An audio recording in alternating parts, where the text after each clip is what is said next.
يصير بقول الثاني. هذا رجل عنده 4 بنات، والحقيقة رباهم تربية صحيحة. توفيت والدتهم وهم صغار، ونذر نفسه أنه يربيهم تربية صالحة، وصاروا مرغب للعرسان من تربية الأبو وستر البنات وحفظ البنات لوالدهم. فتقدموا الناس اللي يعرفونهم من عيال عمهم وجماعتهم من هالبنات. البنت الكبيرة رفضت الزواج، قالت أنا ما راح أتزوج. ليش؟ قالت والله احتفظ بالأسباب النفسية. شوفوا خوات، فكل ما جاء معرس أول ما يبدأ بالكبيرة لا الثانية، كذلك الثالثة الرابعة، لين تزوجوا الثلاث بقت البنت مع والدها. كانت في خاطرها تبي على قولة خدم والدها، فقالت أبوها يحن عليه بنتي عرسي وأنا بكون جنبك وخواتك عندي. قالت والله ما يخدمك غيري. فعاشت طوال هالسنوات مع والدها، تخدمه وتقوم بواجباته وتقوم جميع ما يحتاج، ولا عليه قاصر. الولد الأبو أحيانا يتدمع عينه إذا شاف البنت رايحة المطبخ وجاية من الصالة ورايقة كاوية الشماغة ولا مجهزة بشته، يبكي، لكنه يقول إن شاء الله أن الله فضل الله اللي فضلها أنها تكون في خدمته.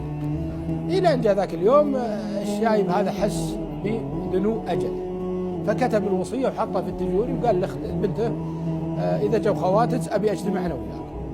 جو الخوات يجتمعوا، قال يا بناتي الدنيا حياة وموت، ولكن أنا كتبت وصية من حقي عليكم تنفذونها وتراها في التجوري إذا توفيت.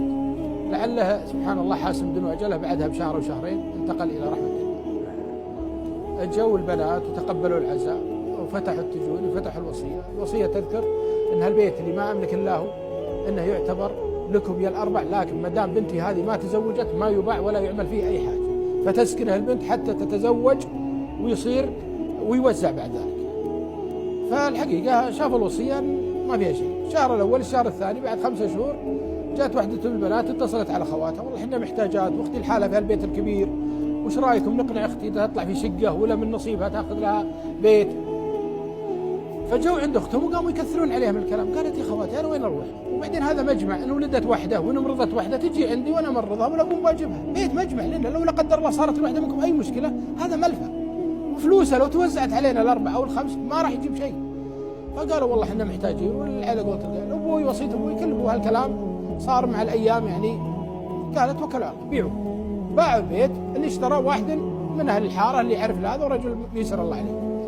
المراه البنت هذه يوم كتبوا العقد معه وخلصوا وجات وقالت يا الليحة الغانمة انا الوحيده اللي ساكنه في البيت، وبي اذا استلمت نصيبي من هالفلوس ادور لي اما شقه ولا ادور لي بيت الاسكن، فانا ما عندي فلوس، احتري تعطيني الفلوس هذه وتعطيني مهله 3 شهور القى البيت المناسب اللي اسكن فيه.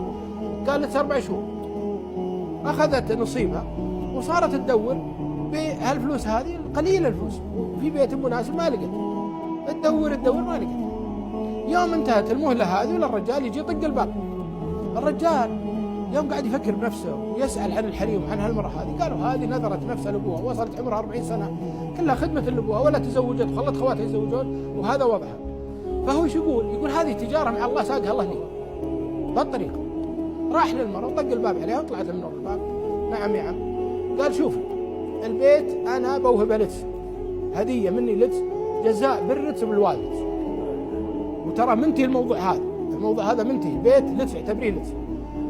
الامر الثاني ان رغبتي انك تتزوجيني والبيت تسكنينه فانا موافق، يعني انا ارغب اني اتزوج، وما رغبتي البيت لتس. فالامر راجع لك في كل الحالات، ولا هو مجال اني اضغط عليه ولا شيء. انا بطلع الان المحكمه واسجلها باسمك في كل الحالات. ان رغبتي انك تكوني زوجتي لي ويعتبر البيت مهر باب وله جواب، وان رغبتي تاخذين البيت ابدا ترات في حل من كل الامرين، وانت تجاره ساقها الله لي انا بخير وبنعمه. قالت والله يا اخو انت فاجاتني بهالطلب هذا اللي انا ما كنت متوقع، لكن عطني مهله وارد لك. رجعت الحالة وفكرت في نفسها وفكرت في الرجل اللي أعطاها البيت قبل ما يطلب منها شيء، فكرت في فكره وسألت من هم أكبر منها سواء الرجال، وهذا قالوا يكفي أن الرجل. قالت هالكلام هذا تدل على أن الرجل في خير. فبعد أسبوع جاء الرجل وقبلت فيه، والحقيقة صارت سبحان الله زوجته ورزقها الله بأولاد، وصارت ملفى الخواتها إذا مرضوا ولا صار عليهم شيء في بيت أبوها، والحقيقة صار عندها خير كثير وصارت هي اللي، ومع ذلك ما يعني ذكرتهم بهالامور هذه كلها. اقول سبحان الله الوالد برها في والدها سبحان الله عوضها بزوج وبأب وبرجل طال عمرك طيب وبيت وعيال. اسال الله العلي العظيم ينفع بالقصه وجزاكم الله عني كل خير على حسن اللي يلجأ لله عز وجل يبشر بالخير. اسال الله